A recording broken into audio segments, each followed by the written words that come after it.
네, 은혜롭고 힘있는 찬양 감사드립니다.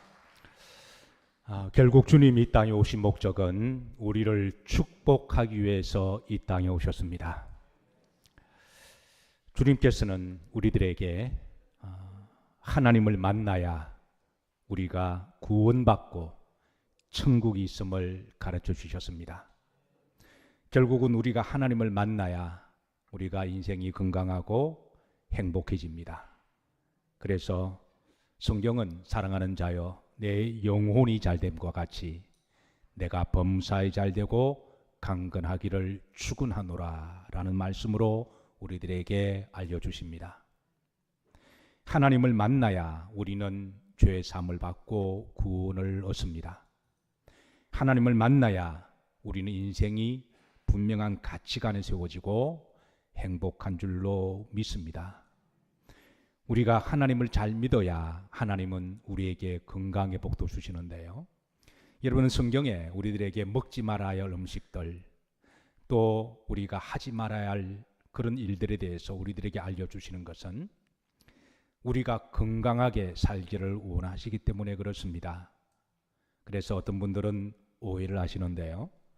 술과 담배를 하지 말라고 하는 것을 자꾸 율법적으로 받아들이시는데 성경은 결코 그런 의미가 아닙니다.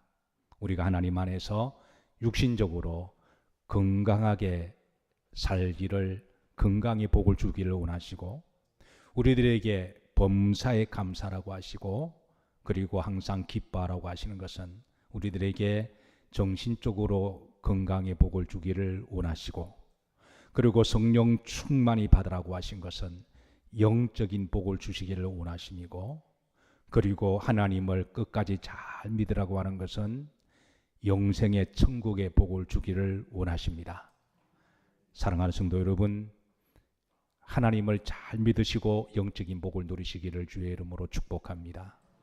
또 그런가 하면 주님께서는 사람과의 만남의 복을 위해서도 우리들에게 알려주고 있는데요. 그래서 하나님을 사랑할 때는 마음을 다하고 힘과 뜻을 다하고 하나님을 사랑하고 이웃을 사랑할 때는 우리 자신처럼 사랑하라고 가르쳐 주십니다. 결국은 신앙생활이라고 하는 것은 위로는 따라서 하십니다. 하나님과의 관계이고 그리고 아래로는 사람과의 관계인 줄로 믿습니다.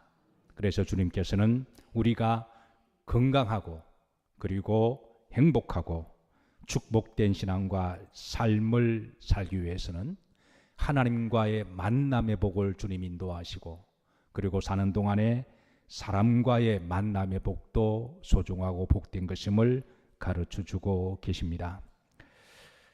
마태복음 23장에 주님께서는 특별히 이런 사람들을 주의해라, 우리들에게 만남의 복을 주시기 위해서 이런 사람들을 주의하라고 말씀하시면서 특별히 바리새인들과 같은 사람들이 있으면 이런 사람들은 주의하고 그리고 조금 더 한 발 나아가서는 이런 사람들을 만나지 않을 수는 없습니다. 살아가다 보면 어쩔 수 없이 만난다고 할지라도 그런 사람들과 사귀지 말라고, 그런 사람들과 깊이 엮이지 말라고 말씀을 주고 있습니다. 사실 그 사람과의 운명과 행복은, 실패와 성공은 때로는 어떤 사람을 만나느냐에 따라 달려있다고 해도 과언이 아닌데요. 어떤 만남은 걱정과 근심이 되기도 하고 어떤 만남은 기쁨과 즐거움을 주는 만남이 있습니다. 어떤 사람과의 만남은 가슴을 시리게 만드는 그런 만남이 있지만 어떤 사람은 가슴을 설레게 하는, 가슴을 벅차게 하는 그런 만남도 있습니다. 어떤 사람을 만나면 에너지가 없어지고 기운이 빼앗기는, 요즘 젊은 사람들의 표현에 따르면 기를 빨리게 하는 그런 만남이 있기도 하지만 어떤 사람은 활기를 주고 생기를 주는 그런 만남도 있습니다. 어떤 만남은 불행과 눈물의 통로가 되기도 하지만 어떤 만남은 웃음과 축복의 통로가 되기도 합니다. 그래서 성경은 우리들에게 만남의 복을 위해서 강조하시고 이를 위해서 기도하라고 알려주십니다. 저도 늘 우리 성도님들을 위해서 기도할 때 만남의 복이 있기를 기도하고 축복합니다. 우리 성도들은 하나님을 잘 만나야 됩니다. 여러분 이미 하나님을 만난 것을 복으로 여기시고 하나님을 더 깊이 잘 만나시기를, 더 가까이 가시기를 주의 이름으로 축복합니다. 그리고 사람과의 만남도 복이 있으시기를 기도하고 축복합니다. 몇 주 전부터 마태복음 23장을 준비를 하면서 몇 권의 책을 읽고 있습니다. 그 중에 유영만 교수의 이런 사람은 만나지 마세요라고 하는 제목이 어그로를 끌어서 이 책을 읽었는데요. 저자는 한양대 교수이기도 하면서도 지식 생태학자입니다.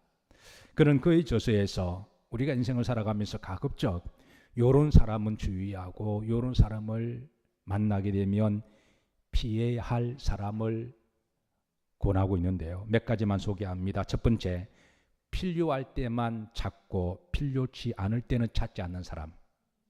여러분 꼭 필요할 때 전화하는 사람이 있죠. 근데 필요하지 않을 때는 전하지 않는 사람, 이런 사람은 조심하라고 합니다. 두 번째입니다. 오직 나뿐인 이기적인 사람을 만나지 말고 사귀지 말라고 그럽니다. 그러니까 자기 중심적인 이기적인 사람, 이런 사람은 사람을 만나면 꼭 이용할 사람들이기 때문에, 어떤 목적을 가지고 만나는 사람이기 때문에 순수성이 없다고 하는 것이죠. 세 번째는 자기 자랑, 자기 과시를 너무 지나치게 하는 사람. 네 번째는 단점만 지적하는 사람. 이런 사람은 인생에 도움이 안 된다고, 인생을 유익하게 살기 위해서는 이런 사람은 가급적이면 피해라라고 저술을 하고 있습니다. 그런데 이보다 더 강한 어그로를 끄는 제목이 있어서 제가 그 책을 또 보게 되는데요. 경민대학교 사회복지학과 윤춘모 교수입니다. 자, 제목이 이렇습니다. 이런 사람은 절대로 만나지 마라. 제목이 좀 더 자극적이기는 한데요. 이런 사람은 절대로 만나지 마라. 어떤 사람이냐 하면, 첫째, 부정적인 사람. 이런 사람은 절대로 부정이 감염되기 때문에 남을 욕하면서 본인도 모르게 부정적이 된다는 거죠. 두 번째는 남을 험담하는 사람, 특별히 뒤에서 남에 대해서 안 좋게 말하는 사람. 세 번째는 불평하는 사람. 중국의 철학자 장자는 이런 사람은 상종하지 마라. 엮이면 따라서 하십니다. 망한다. 인생 조진다. 그렇게 충고를 하고 있습니다. 자, 주님은 우리들에게, 주님을 신실하게 믿는 성도들에게 만남의 복이 있기를 가르치면서 오늘 23장을 통하여 이런 사람들은 가급적이면 주의하고 만나지 말 것을, 또 이런 사람이 되지 말 것을. 왜냐하면 우리 속에도 원죄의 기질이 있어서, 바리새인적인 기질이 있기 때문에 이런 사람들을 주의하고 만나지 말아야 할 것을 경계하면서도 우리도 그런 사람이 되지 말아야 할 것을 주님은 우리들에게 영적인 로드맵을 제시하고 있습니다. 우리는 지난번에 바리새인들의 문제점들을 주의하고 조심해야 될 네 가지를 살폈습니다. 첫 번째, 모세의 자리 앉기를 좋아하지 말라. 두 번째는 이중적인 모습을 본받지 말라. 세 번째는 외식하는 신앙을 본받지 말라. 네 번째는 칭찬과 명예를 너무 좋아하지 말라. 이렇게 우리들에게 가이드하셨습니다. 오늘은 다섯 번째입니다. 다섯 번째 보시면, 스스로 랍비라 칭함을 받으려고 하지 말라. 8절입니다. 다 같이 합독하십니다. 그러나 너희는 랍비라 칭함을 받지 말라. 유대 사회에 있어서 랍비는 가르치는 사람을 랍비라고 말하죠. 랍비의 위치는 굉장히 중요하고 존경받는 사람으로 여겼습니다. 그런데 문제는 바리새인들은 스스로 랍비라 칭하기를 좋아했습니다. 주님은 가르치는 행위 자체를 금하지 않으셨습니다. 사실 한 공동체가 건강하게 지식이 전달되고 또 아이들이 지식을 습득하고 발전하기 위해서는 반드시 누군가는 가르치고 또 배우는 학생이 있어야 할 때에 그 사회가 이제 발전을 할 수가 있죠. 그래서 가르치는 그 행위 자체를 절대 주님은 이렇게 폄하하지 않으십니다. 문제는 당시의 랍비는 이제 자신을 너무 지나치게 자기를 자랑하고 그리고 칭함을, 존경을 받기를 좋아하는 그 자세에 대해서 말씀을 하셨습니다. 사실 예수님 당시에 랍비가 되는 것은 결코 쉬운 일이 아닙니다. 일종의 라이선스가 있어야 되는데요. 기본적으로 7년을 공부를 해야 됩니다. 요즘으로 말을 하면 기본적으로 박사학위를 받으려면 5년에서 7년 정도가 걸리잖아요. 그러니까 기본적으로 7년을 공부를 해야 되고요. 매일 토라를 7장씩, 그래서 정독하고 숙독하고 암송을 하고, 그리고 하루 일과를 마칠 때는 간단한 시험을 보기도 하고요. 이렇게 해서 분기별로 자주 시험을 보기도 합니다. 그리고 7년이 되면 최종적으로 시험을 치르게 되는데요. 일종의 국가 공인 자격 시험과도 같습니다. 이 시험에 패스하면 비로소 랍비의 라이선스를 취득하게 되는데요. 이렇게 힘들게 라이선스를 취득하게 되면 당시 회당이나 토라 교육기관에서 가르칠 수가 있습니다. 그래서 당시 랍비가 되면 상당한 권위가 주어졌고 어디를 가더라도 대우를 받는데요. 그런데 문제는 바리새인들이 스스로 랍비라 칭함받는 것을 좋아했고 그것을 계급장으로 권위를 여기는 부분에 대해서 주님께서는 그러지 마라, 그렇게 일러주고 있습니다. 예수님 당시 바리새인들이 가르치면 두 가지의 문제가 있었습니다. 첫 번째는 가르치는 방법과 태도의 문제인데요. 저들은 누구를 가르칠 때에 지나치게 율법적으로 가르쳤습니다. 그리고 지적하고 책망하기를 좋아하고 야단치기를 좋아하고 정죄하면서 가르쳤습니다. 사실 아무리 좋은 가르침이라고 할지라도 가르칠 때 야단과 책망적으로 가르친다면 아무런 좋은 내용이라고 할지라도 학습자에게 전혀 감동이나 학습이 되지 않습니다. 자, 바리새인들의 이런 가르침의 태도에 대해서는 두 가지의 문제를 가져오게 되는데요. 첫 번째로 하나님에 대한 오해를 가져오게 되었습니다. 그러니까 하나님을 무수한 하나님으로, 하나님은 야단치는 하나님으로, 하나님을 두려운 하나님으로 인식이 되었다는 거예요. 사실 우리가 구약을 보면 하나님은 두려운 하나님의 요소가 없지는 않지만, 그러나 전반적으로 하나님은 하나님의 선하시고 인자하심이 영원하미로다. 하나님은 노하기를 더디하시고 인내하시고 자비하시고 꺼져가는 등불 끄지 아니하시고 상한 갈대 꺾지 아니하시고, 하나님 우리를 늘 긍휼과 자비로 베풀어 주시는 사랑이 무한하시는 하나님으로 우리들에게 알려주고 있습니다. 그래서 어떤 분들은 가끔 그런 이야기를 해요. 구약의 하나님은 무슨 하나님이시고 신약의 하나님은 사랑의 하나님이시다. 만약 그렇게 말하시는 분이 계시면 그분은 하나님을 아직은 잘 모르시는 분입니다. 구약을 찬찬히 보시면 구약의 하나님의 사랑과 인자와 자비와 긍휼이 얼마나 많은지 우리가 알 수가 있습니다. 바리새인들이 이 하나님에 대해서 이렇게 율법적으로 가르치면서 성도들이 하나님에 대해서 무서운 하나님으로, 두려운 하나님으로 그런 인식을 가진 점에 대해서 저들의 잘못이 있다고 말할 수가 있고요. 두 번째는 바리새인들이 가르치면은 신앙을 굉장히 율법적으로 부담을 가지게 만들었습니다. 사실 신앙은 주의 영이 계신 곳에는 우리를 자유하게 하시는 줄로 믿으시길 바랍니다. 우리가 때로는 율법적으로 조심해야 될 부분도 있지만, 그러나 결국은 신앙은 우리를 자유하게 하고 평안하게 하고 그리고 기쁨으로 하게 하고 하나님의 믿을 때 자원하는 마음으로 즐겁게 행복하게 믿기를 원하십니다. 그래서 이 바리새인들이 이 잘못된 가르침으로 말미암아 당시 하나님에 대한 오해를 불러일으켰고 신앙을 짐으로 생각하고 노동으로 생각하는 그런 결과를 가져오게 된 것이죠. 그래서 주님께서는 이 바리새인들의 가르침에 대해서는 이제 조심하라, 그렇게 일러주시고요. 자, 두 번째 바리새인들의 당시의 문제는 가르침의 내용입니다. 자, 바리새인들은 솔직히 말하면 율법이 뭔지도 제대로 알지도 못하면서 율법을 가르쳤어요.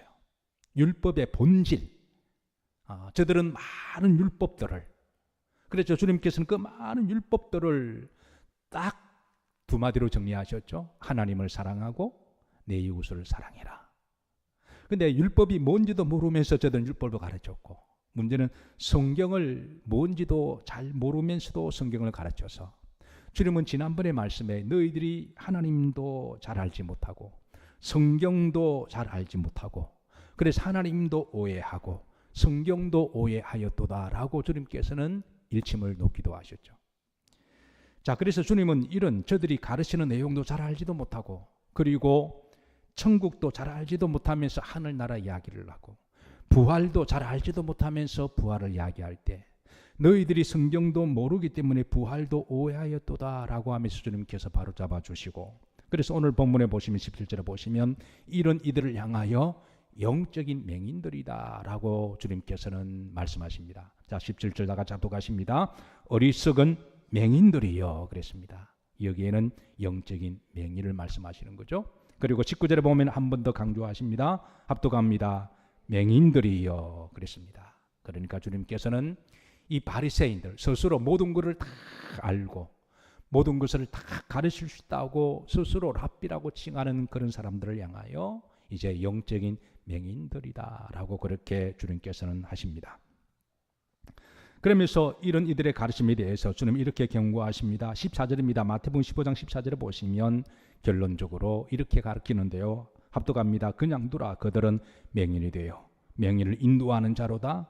만일 맹인이 맹인을 인도하면 둘이 다 구덩이에 빠지리라 하시니, 여기에 궁극적으로 구덩이는 지옥을 이야기하죠.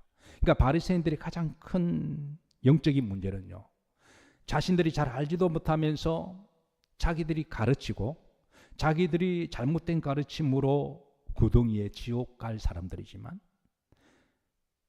또 사람들을 데리고 다니면서 그 사람들을 지옥으로 같이 빠지게 하는 사람들이 바로 바리새인들이라는 거예요.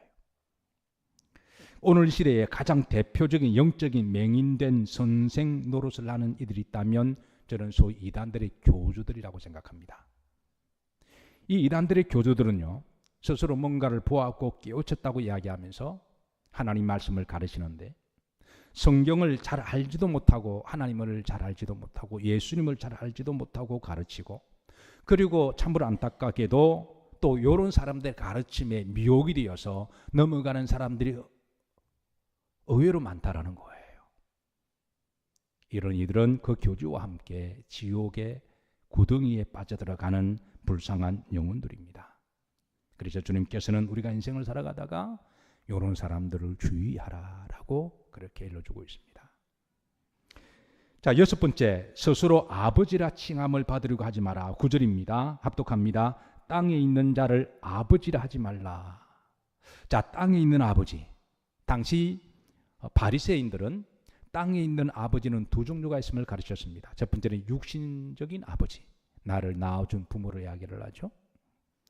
자, 그리고 또 다른 아버지가 있다면 바로 제사장들, 바리새인들을 스스로 자칭하면서 아버지라라고 그렇게 불렀습니다. 결코 이 말씀은 주님께서는 육신의 아버지를 부인하거나 함부로 하라는 말씀은 아닙니다.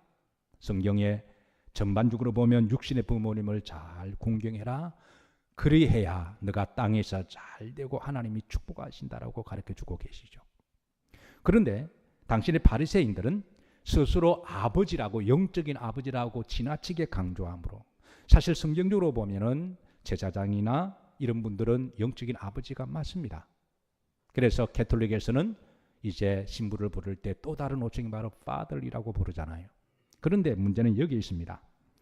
성도들이 존경하는 마음으로 믿음을 가지고 이제 주의 종을 거룩하게 여겨서 영적인 아버지로 예우를 해주는 것과, 그러나 스스로 제사장이 영적인 아버지 대우를 받으려고 강조하면서 이렇게 지나치게 내세우는 것은 잘못됐다라는 거예요. 주님은 바리새인들을 향하여 그러지 마라. 그리고 궁극적으로 우리들에게 영원한 아버지는 하나님 한 분밖에 안 계심을 가르쳐주고 계십니다. 자, 그래서 9절입니다. 합독합니다. 땅에 있는 자를 아버지라 하지 말라. 너희의 아버지는 한 분이시니 곧 하늘에 계신 이시니라. 시편 118편에 보면 이제 여호와는 선하시고 인자하심이 영원함이로다. 다윗이 이렇게 고백하고요. 6절 7절에 이렇게 고백합니다. 따라서 하십니다. 여호와는 나의 편이시라. 그리고 7절에 보시면 하나님은 나의 편이시니 내가 누구를 두려워하리요. 사랑하는 성도 여러분, 하나님은 여러분의 아버지십니다. 육신의 부모님은 우리가 잘 공경하고 모셔야 되지만, 그러나 어디까지나 한계가 있습니다. 우리를 끝까지 천국까지 인도하시고 책임지실 분은 하나님 한 분밖에 안 계십니다. 자, 마지막 일곱 번째, 지도자라 칭함을 받으려고 하지 마라. 10절입니다. 합독합니다. 또한 지도자라 칭함을 받지 말라 그러셨습니다. 자, 바리새인들은 스스로 지도자라고 칭했습니다. 흥미로운 것은 바리새인들은 이제 가르칠 때에 자신들과 백성들 사이 구분을 기름과 물로 구분했습니다. 물론 여기에 기름은 석유를 말하는 게 아니라 올리브 기름을 이야기합니다. 그래서 올리브 기름과 물을 섞으면 이제 이게 같이 섞일 수가 없는 거죠. 그러니까 바리새인들과 일반 대중들은 이렇게 종자부터 다르다고 가르친 거예요. 우리는 너희들과 달라. 예. 그러고 나서 기름이 물에 뜨듯이, 그리고 그 기름이 햇빛에 반짝게 되면 반짝반짝 빛이 나고 영롱하잖아요. 그러니까 자기들을 기름이라고 비유한 거예요. 그러면 자기들은 가장 돋보이는 존재, 백성들 위해서 빛이 나는 존재, 그리고 대접받아야 할 존재가 임을 기름으로 비유하고 백성들은 아래에 있는 그런 존재로 비유를 했는데요. 주님은 그러지 마라 그러는 거예요. 진짜 지도자는 어떤 지도자냐? 그 지도자는 바로 이제 11절에 말씀을 주시면서 이렇게 말씀하십니다. 여러분 특별히 지도자가 되기를 원하시는 분들은 이 말씀은 여러분의 가슴에 새기시고 기도하시고 모토가 되기를 주의 이름으로 축복합니다. 자, 11절 합독합니다. 너희 중에 큰 자는 너희를 섬기는 자가 되어야 하리라. 이 말씀 일종의 훈련이기도 하고요. 그리고 너희 중에 정말 큰 자가 되기를 원하느냐?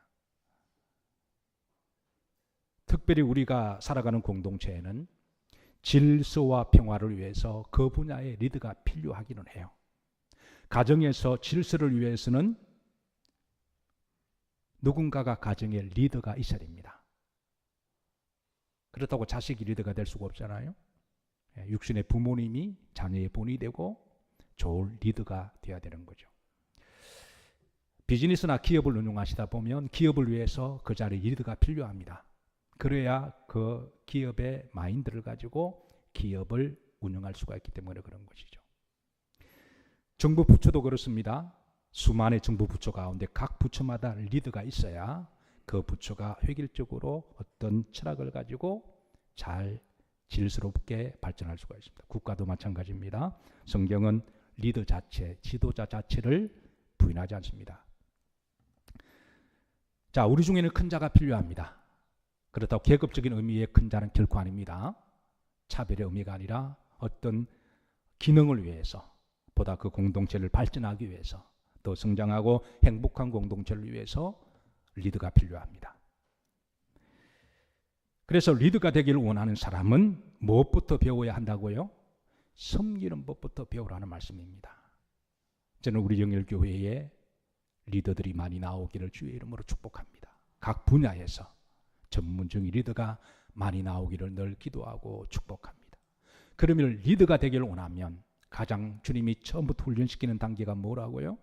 섬기는 것부터. 그래서 처음부터 섬김을 잘 훈련받을 때 나중에 하나님께서는 축복을 하시는데요. 하나님이 그릇을 넓혀주시고 그리고 사람을 따르게 하시고 만남의 복을 주십니다. 저는 우리 부목사님들과 또 수련목들과 가끔 식사를 하거나 대화를 할 때 제가 가끔 이런 말을 합니다. 목회자가 된다고 하는 것은 앞으로 수련을 잘 거쳐서 나중에 다음 세대에 하나님의 교회를 또 이끌어가야 할 영적인 지도자가 되는 사람이 목회자죠. 그래서 목회자가 된다고 하는 것은 물론 설교도 잘하면 좋기도 하고 또 다른 행정도 잘하면 좋기도 하지만 그러나 가장 기본적인 자세는 섬김의 마음을 잊어서는 안 된다라고 제가 늘 강조합니다. 그렇다고 해서 오해하지 말 것은 제가 이렇게 이야기를 하면서 제 스스로 다짐이기도 합니다. 하나님이 목회자로 세우신 것은 그것은 위로는 하나님을 잘 섬기고 아래로는 우리 성도님들을 잘 섬겨서 어떻게 하든 하나님께 축복을 받고 신앙생활이 육신적으로 건강하고, 그래서 제가 가끔 여러분들에게 술, 담배 하지 말라 그래도 저를 너무 미워하지 마세요. 그러니까 먹지 말아야 할 것, 하지 말아야 할 것, 가지 말아야 할 것, 그 우리 생활이 건강하고 그리고 우리 정신이 건강하고 그리고 영이 건강해서 그리고 믿음 생활을 잘해서 하늘나라로 잘 이렇게 보내드리고 그리고 제가 먼저 갈 수도 있고요. 그게 바로 목회자의 사명이 아닐까요? 그래서 제 스스로 다짐이기도 합니다. 저는 우리 영일교회 성도님들 중에 여러분 큰 자가 말이 나오기를 주의 이름으로 축복합니다. 저는 정치하는 사람들도요, 이 훈련을 받고 백성들을 정말 말로만 아니라 잘 섬기고자 하는 사람이 대통령이 되었으면 좋겠습니다. 자, 이런 자에게 하나님 주시는 축복입니다. 약속이기도 한데요. 12절입니다. 누구든지 합독합니다. 자기를 높인 자는 낮아지고 누구든지 자기를 낮추는 자는 말이라 높아지리라. 경고기도 하고 약속이기도 합니다. 스스로 막 높아지려고 하고 권위를 강조하거나 대접하라 그러면요, 하나님이 낮추신다는 거예요. 그런데 스스로 낮추고 섬기고 그러면 하나님이 높이신다는 거예요. 그리고 이런 사람들에게 하나님은 만남의 복을 주십니다. 우리가 큰 일을 하려면 좋은 사람을 만나야 되잖아요.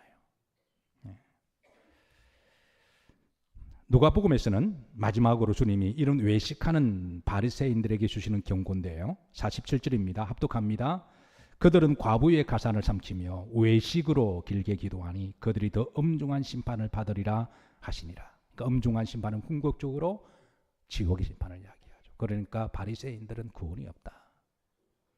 구원이 없다. 그러니까 이런 사람들을 주의하고, 이런 사람들을 보면 만나지 않을 수는 없겠지만 만약 그런 사람을 만나면 사귀지 말고 엮이지 말라고 그렇게 일러주십니다. 반면에 이제 잘 섬기는 사람은 하나님이 높이시고 하늘나라에서 뭐가 있을 것이다? 상이 있을 것임을 약속하십니다. 자, 주님이 결국은 바리새인들에 대한 신앙을 경고하시는 것은 결국은 이제 첫 번째는 주의하라. 두 번째는 이런 사람들을 만나지 않을 수는 없겠지만 만나면 뭐 하지 마라? 가급적이면 엮이지 마라. 세 번째는 중요한 것은 우리 마음속에 있는 이 바리새인적인 기질이 있으면 이걸 조심하라고 하는 것이죠. 그리고 반대로 자, 주님은 우리들에게 축복의 만남을 위해서 자, 이런 사람을 만나면 축복의 만남이 될 것임도 가르쳐 주시는데요. 자, 첫 번째 신실하고 진실한 사람입니다. 이게 바리새인들의 삶을 반대로 하시면 됩니다. 그러니까 우리가 역으로 생각하면 자, 이런 사람을 만나면 그런 사람을 귀히 여기고 혹이라도 사람이 좋다고 이용하지 말고, 우리가 흔히 사람이 너무 좋으면 좀 만만하게 보려는 게 있잖아요. 정말 절대 그러면 안 됩니다. 사람이 너무 좋으면 사람의 심리가 참 묘해서 좀 만만하게 보거나 우습게 여기나 함부로 대해도 된다라고 생각하는 게 있는데 그거는 그 사람의 그거는 분복이죠. 그래서 이런 사람을 만나면 귀히 여기고 그리고 좋은 관계가 되기를 주께서 말씀하시는 첫 번째는 신실하고 진실한 사람. 위선적인 반대말은 신실한 사람이죠. 바리새인들은 속과 겉이 다르다고 한다면 신실한 사람은 늘 속과 겉이 한결같은 사람. 세월이 지나도 변하지 않는 늘 한결같은 분. 이런 사람들의 또 특징은 조금 좀 재미가 없기는 해요. 좀 재미가 없기는 한데 이런 사람들이 또 배워야 할 레슨은 유머를 조금 배우긴 해야 됩니다. 그러니까 늘 한결같은 것은 좋은 일인데 변치 않는 건 좋은 일인데 재미가 없으니 이런 사람들은 꼭 또 좀 유머도 한두 가지를 좀 배우셔서 어쨌든 이런 사람들이 있으면 귀히 여기시고 가까이 하시기를 바랍니다. 두 번째는 이타적인 사람입니다.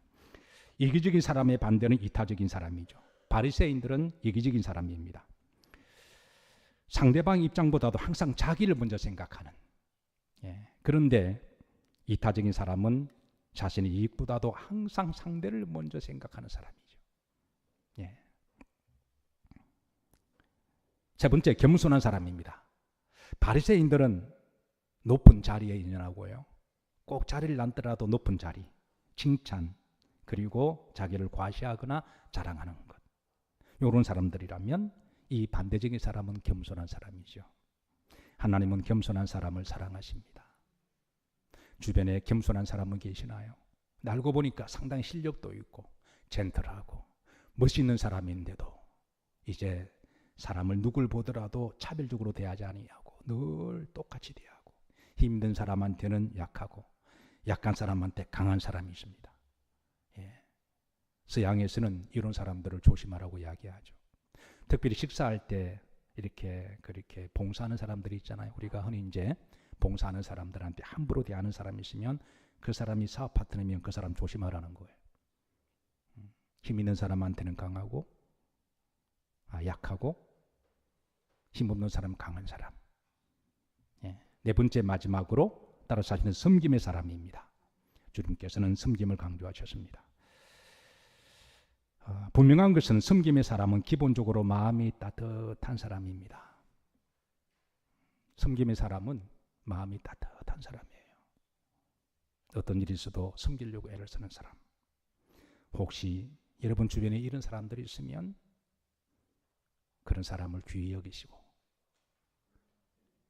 만남의 복이 있으시기를 주의 이름으로 축복합니다. 홍콩의 리자청 경이라는 사람이 있는데요. 한문으로 이가승으로 발음되기 때문에 영어로는 이카싱이라고 부르기도 합니다. 이 리자청이라고 하는 사람이 얼마나 부자인지 아시아에서는 최고로 부자라는 거예요. 저 유럽에서는 서구에서는 최고로 부자가 누구죠? 몰라도 됩니다. 근데 아시아에서 최고로 부자가 리자청이라는 사람인데요. 이 사람은 무엇보다도 가장 밑바닥에서 성공한 자기 성공 신화를 가진 사람. 그러니까 부모한테 뭐 물려받아서 유산이 많은 게 아니라 가난하게 그렇게 태어나서 밑바닥부터 이렇게 자수성가한 사람인데요. 흔히 홍콩에서 1달러를 쓰게 되면 5센트가 이 사람한테 들어간다고 말할 정도로 엄청난 부자라고 그래요. 더욱이 놀라운 거는 이 사람은 아시아에서 제일 부자기도 하지만 아시아에서 제일 기부도 많이 하는 사람으로 그렇게 평가가 되고, 그러니까 홍콩 사람들이 이 사람을 정말 존경하는 거죠. 사람들이 그를 만나면 가장 많이 하는 질문이 있습니다. 뭘까요? 어떻게 돈을 버셨습니까? 어떻게 성공하셨습니까? 성공신화죠. 하도 그런 인터뷰도 많이 하고 많이 물으니까 이 사람이 딱 간단하게 정리를 했는데요. 이렇습니다. 한번 따라서 하십시다. 육불합. 발음이 조금 이상하지만 육불합. 그리고 따라서 합니다. 칠불교. 꼭 뭐 이단 같은데요. 칠불교입니다. 그러니까 육불합은 뭐냐면 6종류의 사람과는 절대 동업하지 마라. 이런 사람은 동업하지 마라. 하면 망한다. 첫 번째는 개인적인 욕심이 너무 강한 사람. 이런 사람은 조심하라는 거예요. 너무 개인적인 자기 욕심이 강한 사람. 두 번째는 사명감이 없는 사람. 그러니까 돈이 목적인 사람. 이런 사람은 무슨 짓이든 할 수 있다는 거예요. 그러니까 돈이 목적이 아니라 사명감이 있을 때. 세 번째입니다. 인간미가 없는 사람. 이런 사람과 동업하면 인생이 즐겁지 않다는 거예요. 결국 사업도 즐겁게 하기 위한 것인데. 네 번째입니다. 부정적인 사람. 부정적인 사람. 동업하지 마라. 이런 사람과 자꾸 사귀면 긍정의 힘, 긍정의 에너지도 빼앗기고, 그리고 뒤에서는 자기도 욕할 사람이니까 이런 사람과는 엮이지 마라. 다섯 번째입니다. 인생의 원칙과 철학이 없는 사람. 여섯 번째가 감사할 줄 모르는 사람. 여러분 어디서 많이 들어본 말씀이죠? 성경에서 이미 우리들에게 주시는 레슨들입니다. 그리고 칠불교가 있습니다. 이런 사람은 사귀지 마라. 칠불교. 첫 번째는 불효하는 사람과는 사귀지 마라. 두 번째는 무례한 사람, 예를 갖추지 못하는 사람, 함부로 대하는 사람, 기본적으로 예를 갖추지 못하는 사람, 이런 사람은 무례한 사람이니까 사귀지 마라. 세 번째, 시시콜콜 따지는 사람. 적은 것 하나 가지고도 나는 정확한 사람이야 그러면서 따지는 사람. 그런 사람과 사귀지 마라. 네 번째, 받기만 하고 베풀지 못하는 사람과는 사귀지 마라. 받기만 하고 베풀지 못하는 사람. 여러분 어떠시나요? 뭘 받으면 꼭 어떻게 베풀어 주시나요? 대답을 못 하시나요? 그런데 이런 분들이 계십니다. 꼭 받아야 베풀기보다는 먼저 베풀고 받는 분이 계십니다. 아마 정상적인 인격적인 사람이라면 내가 뭘 받았으면 답례를 하죠. 자기 형편에 맞게. 그런데 이것보다도 먼저 주의 이름으로 베풀어 주면 좋은 일이 있을 겁니다. 어쨌든 받기만 하고 베풀지 못하는 사람. 다섯 번째, 아부를 잘하는 사람 사귀지. 너무 지나치게 아부하는 사람. 여섯 번째, 권력자 앞에 원칙 없이 구는 자와 사귀지 마라. 일곱 번째, 동정심이 없는 사람과 사귀지 마라. 그래서 육불합, 칠불교, 일종의 교주 같기도 한데요. 이가승 회장이 그의 운전수가 은퇴할 때입니다. 30년 동안에 늘 한결같이 운전을 잘해 주어서 감사하는 마음으로 이제 따로 경력금을 따로 은퇴 적립금 말고도 따로 개인적으로 경력금을 200만 유엔을 수표로 주었다고 그럽니다. 그러니까 200만 유엔은 우리나라 돈으로 3억 6천만 원 정도가 되는 돈인데요. 근데 그 운전수가 그 회장에게 너무 감사하지만 나는 이미 충분히 먹고 살 만한 자산이 있다고 하면서 정중하게 사양했다는 거예요. 그러니까 그 금액을 위로금을 준 분도 대단하고 그걸 안 받는 분도 대단한 분이에요. 그래서 그 회장이 운전을 하시면서 뭐 그리 충분히 살 만한 자산이 있으시냐고 그렇게 물었더니 이분이 하는 말이 나에게는 이미 자산이 2천만 유엔이 있습니다라고 말하더라는 거예요. 여러분 2천만 유엔은 우리나라 돈으로 얼마죠? 아까 200만 유엔이 3억 얼마라고요? 이런 돈 계산은 잘 하시죠, 그죠? 그러면 10배 2천만 유엔은 얼마죠? 우리나라 36억 정도가 되는 돈이죠. 근데 회장이 물었습니다. 아니 월급으로는 그렇게 많은 돈을 모을 수가 없을 텐데 어떻게 된 것이냐고 물었더니 그가 하는 말이 제가 회장님을 모시고 운전할 때 회장님이 뒷좌석에서 전화하는 것을 듣게 됩니다. 그래서 회장님이 땅을 사실 때면 저도 조금 그 땅을 샀습니다. 그 옆에 언저리 땅을 샀다는 거예요. 회장님이 주식을 투자하면 저도 그 형편에 맞게 주식을 약간 투자를 했습니다. 이렇게 하다 보니까 제 자산이 이렇게 늘어났습니다. 여러분의 만남의 복이 있으시기를 주의 이름으로 축복합니다. 아멘이신가요? 여러분 한 사람 제대로 만나면요 인생이 행복해집니다. 한 사람 제대로 만나면요 눈물 콧물 다 빼잖아요. 성경은 우리들에게 만남의 복이 귀함을 알고 이를 위해서 기도하라고 말씀하십니다. 저는 여러분들에게 만남의 복이 있기를 기도하시고 이 말은 역으로 말하면 좋은 사람을 알아볼 수 있는 우리가 눈이 필요하죠. 그러나 만나지 말아야 할, 엮이지 말아야 할 사람이시면 여러분 당장 이익이 된다고 할지라도 가급적이면 좀 조심하시고 그리고 우리들에게 가장 영원한 만남의 복은 하나님과의 만남입니다. 이 하나님과의 만남을 귀히 여기시고 여러분의 마음속에 늘 성령이 주시는 성령의 기쁨과 그리고 이스라엘이여 너는 행복한 자로다. 너와 같이 구원을 얻은 백성이 누구냐. 믿음 생활 잘하셔서 천국의 복이 있으시기를 주의 이름으로 축복합니다.